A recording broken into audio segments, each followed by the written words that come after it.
আসেন 1 মিনিটে আপনার মনটাকে ভালো করে দিই।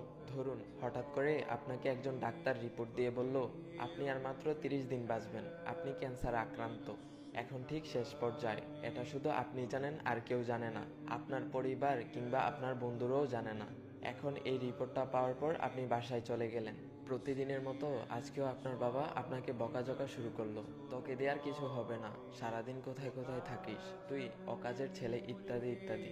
মানে মধ্যবিত্তের বাবা যেমন হয়। তখন কি প্রতিদিনের মতো আজও আপনি তর্ক করা শুরু করবেন, নাকি প্রাণ ভরে বাবার বকাগুলো শেষবারের মতো আরো একবার শুনে নিবেন? হঠাৎ আপনার আম্মু এসে বলল, নে ভাত খেয়ে নে। আপনার মনে হবে এই বুঝি আমার শেষ মায়ের হাতের খাওয়া, আমি তো আর বাঁচবো না, আপনি বরং তৃপ্তি নিয়ে খাবেন। এবং আপনার কাছে মনে হবে এইটাই আমার শ্রেষ্ঠ খাবার, যদিও ডাল ভাত হোক না কেন।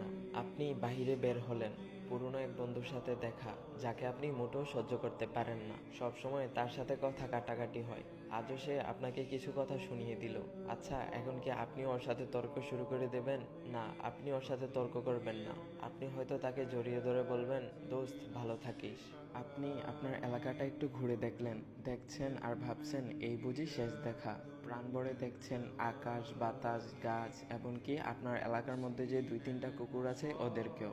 আপনি প্রাণ ভরে দেখছেন হয়তো এটাই আপনার শেষ দেখা। কুকুরগুলোকে আপনি দোকান থেকে কিছু কিনে খাওয়ালেন।